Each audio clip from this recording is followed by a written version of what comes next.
Hello everybody, it's me, GhostCritic. It's time for a comic book review video. I had 5 books on my pull list. You'll have already seen them on Wednesday when I showed them off with lots of other things. And I thought I'd change things up a little bit this week. Pretty much because I think it's obvious what my pick of the week is going to be if you're reading at least most of the books that I had on my pull list. And someone even already called it out already if you went to the comments section. So I thought I'd do things in reverse and start off with my pick of the week. Now, don't forget that I'm going to be talking spoilers here. I'm going to be talking storylines, cliffhangers, everything that happened in the books, along with my thoughts on the actual comic books. So if you've not read any of these books, please stop the video, go and read it, or fast forward it until you don't see that comic book being held up anymore and I'm on to the next one. So, without further ado, obvious but well-deserved pick of the week is issue number 9 of Rick Remender's 7 to Eternity. For all sorts of reasons, this was going to be pick of the week, not least because Jerome Pina is back on art. And as I've said time and time again, if you follow this guy, your work is going to suffer however good it is, because Jerome Pina is at the top of his game. Him along with Matt Hollingsworth and Russ Wotton are just knocking the art out of the park here. It looks fantastic. It's so well detailed. The colours on this are perfect. This gorgeous first shot of this kind of sky planet that they're on at the moment, the detail in that full page spread is just fantastic, and it just continues all the way through. The story by Remender though, whoa, this is what we've been waiting for. And if you've read Remender's work over, even just over maybe the last 5-10 years, there is a common theme that goes through his work, and that's all about family. Whether it's in crisis, whether it's dysfunctional, whether it's them coming together and beating the odds that are against them, there is always that family element, and no more so than this book. But it just happens to end on such a kind of bittersweet note, and I've seen it said in so many other reviews online, this was heartbreaking. For those of you who haven't been reading this, shame on you, because it's just a fantastic high fantasy, almost sci-fi type book. And with this issue, it really gets into the nitty-gritty of the family, and the concept of this book, where the Mud King, our villain of the piece, has pretty much taken over this planet by giving these towns, these cities, the people that reside in them, a deal for his so-called protection. And we have this one family that has not listened to the deal, won't accept it, wants everyone to kind of have free will, etc. But we've come to the point now where this, or I guess that the last remaining family that has not taken a deal from Garlis, the Mud King, has basically changed his mind. In some respects, it's very kind of grey area what he's up to, and it's certainly is not confusing, but it could have gone either way on this, and it's come to this point on this issue that we'll never maybe find out what what Adam's true plan was in all this, because he does seem to still want to change the Mud King, wants to call him out for everything rotten he's done in his life. And I mean, this is a concept, the concept that's going through this is good versus evil and who's on which side. And it is an idea that has been used in many other comics from all of them. I mean, not least, it's kind of like Magneto and his idea of how he wants to shape the world, and he thinks he is doing good for mutant kind, just as Adam and his father before him, Zeb, thought they were doing good for their family and everyone in this world by standing up to the Mud King. But then we kind of see it from the opposite end. We see it from the Mud King's perspective, where he has done or proclaims to have done good things for the planet, saved more people than he has actually killed. And that concept, that idea runs all the way through pretty much most of this book, and it does kind of turn these characters and your opinions of them around, but it's so cleverly done by Remender that it really gets you doubting how you feel about all these characters.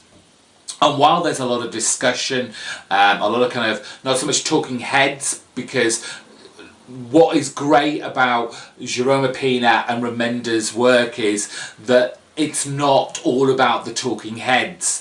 They have these conversations, but Jerome Pina puts them in these fantastic environments, these fantastical scenes that just, you know, they stun the eyes.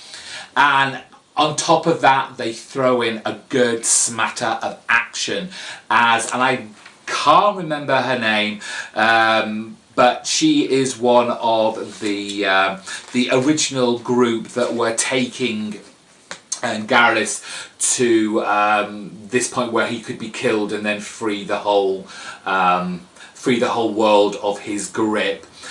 This white lady up here, and she has the kind of power of foresight. She has these visions, but even her idea and what we get from her in here, it is dubious to say the least. It's almost like she's tried to manipulate events, but in the end, has her intervention actually made things worse?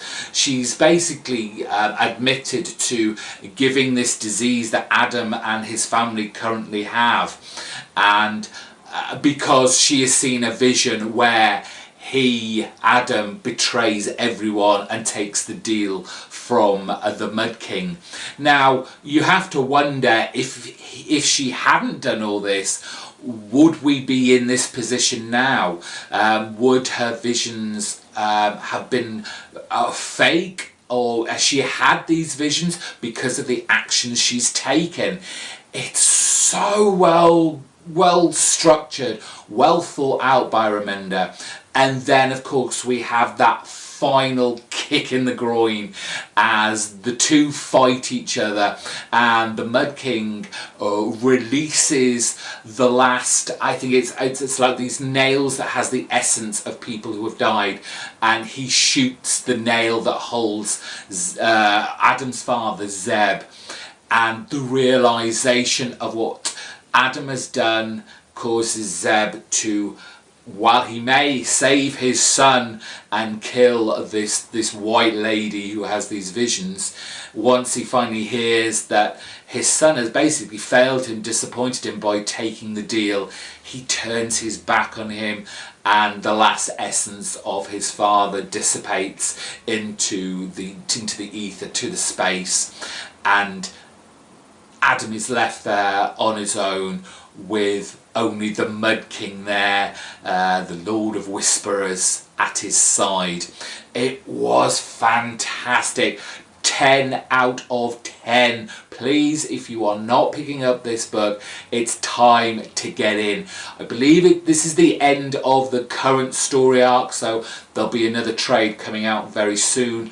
Pick it up. get caught up, and then just enjoy what Remender. I mean, if he's doing this now, just think what he's going to be doing in the future. This is a brilliant book. Please go and pick this up and keep it going. Now, let's move on to the rest. And to be honest, there wasn't any really bad books this week. The next one that just missed out, if Seven to Eternity hadn't come out this week, this would have got my pick of the week, and it's issue 47 of Kurt Busiek's Astro City. And again, this was a bit of a tearjerker, lump in the throat type of issue, as we have this kind of low tier criminal. He's not really doing a lot of harm. He's not like a super villain within the Astro City universe. He just kind of steals stuff, and on one of his kind of robberies, he picks up what was who was it? I need to... Stormhawk. Stormhawk's old apartment, and it holds this chain with a pendant on it, and he steals that while he's going. And somehow along the way, he touches it, so does the dog, and they basically become this character here, which is G-Dog. I think they ended up calling him, if I remember rightly. And there is some humour, there's a lot of compassion in here. It's very cute, but there is still this underlying feeling of something's going to go wrong. Despite G-Dog's getting a higher profile, he's beating down the the villains, and he even meets the honour guard, and they tell him what a great job he's doing. You see him kind of changing from what he was, where he was basically, like I said, a low tier villain, to actually wanting to become the hero he should have been. And then you get to the end of this where his dog isn't feeling so well. Every time they kind of finish an adventure or, you know, a heroic pastime, they kind of separate at the end, and they just become the dog and the master, I guess you'd say. And they're all having a lovely time and enjoying their company, and the dog really changes our main character here. But dogs don't live very long, and there is a real kind of moment at the end where it's like, oh no, the dog is ill, it might have to be put down, it's old now, it's going to die of old age. So what does that mean for our superhero G-Dog? And I can't wait to see how Kurt Busiek is going to kind of wrap this particular story up. I don't mind that we've kind of drifted away from the broken man, the purple guy, and that whole kind of talking straight to the reader stuff, but as Busiek has always said in many of his interviews, all these stories we're reading, they're all interconnected in some way. But this had so much compassion, so much fun, so much humour, but still had a strong storyline that didn't turn it to being sort of like over cute. Just a fantastic book. I can't wait to see more of this title. I'm so glad it's kept going on and on and on.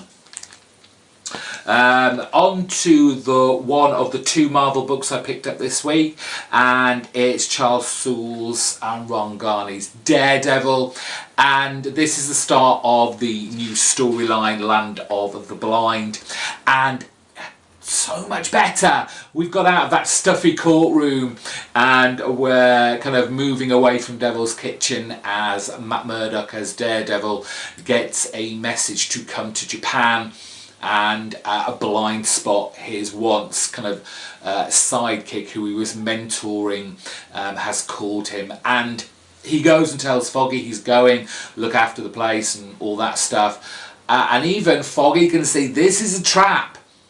This, you shouldn't be doing this, but Matt Murdock, Daredevil, has the whole guilt thing going from Blind Spot having his eyes removed by one of Daredevil's new villains, Muse. So he has to go. And I like it when Daredevil is taking out of his natural Devil's Kitchen surroundings and put somewhere completely different. And you can't get more completely different than where he ends up in this kind of mountain range with a kind of evil castle building in the background. And there's crazy kind of spidery type monster, and then the hands show up. It's all those great things about Daredevil that I love, and really get into the action more so now than it has been with, you know, the stuffy courtroom scenes that we had. Lots of talk and we get some action going, and of course, yes, this was a trap. The Hand are moving along with Blind Spot, and I can't wait to see now where this is going to go.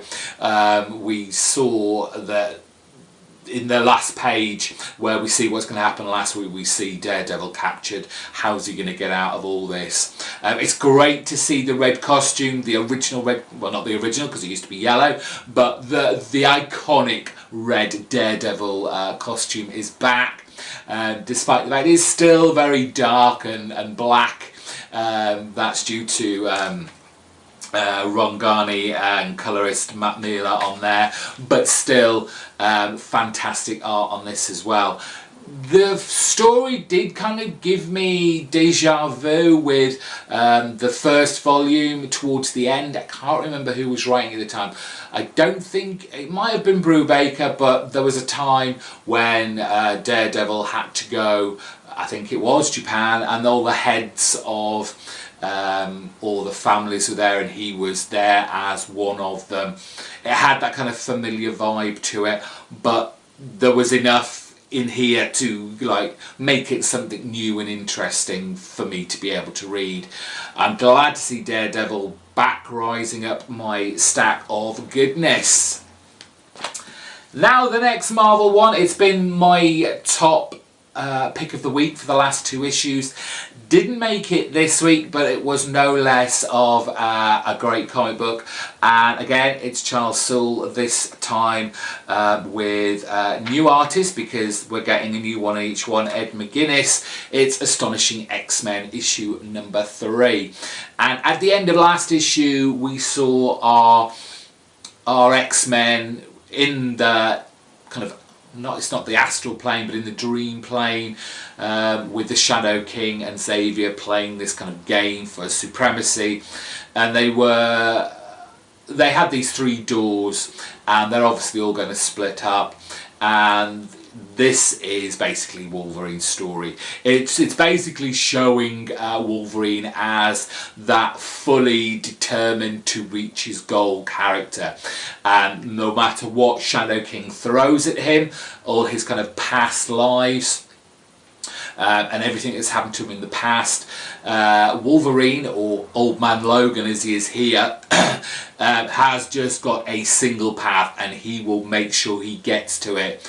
And despite Xavier trying to tell him what's going on, Logan still thinks that this is part of Shadow King's ploy to stop him from getting to his eventual goal.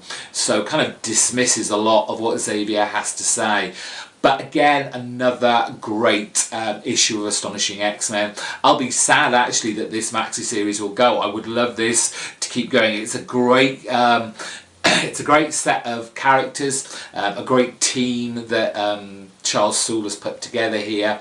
I think next issue we're going to get Mystique and Phantom X. So we'll see how they fare against the Shadow King. On the flip side of this, we've got those that are still on Earth protecting the bodies of everyone in the kind of dream shadow plane, taking going up against just the Earthlings who want to make sure that these mutants aren't up to anything bad.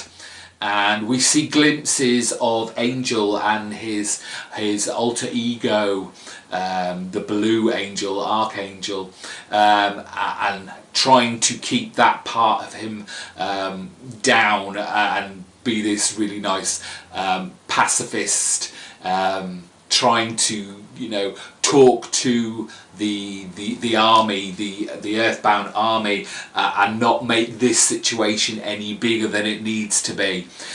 So there's a little element going on there that's going to be interesting to see how that plays out along the way. So didn't quite make it to my pick of the week this week, but still a solid issue.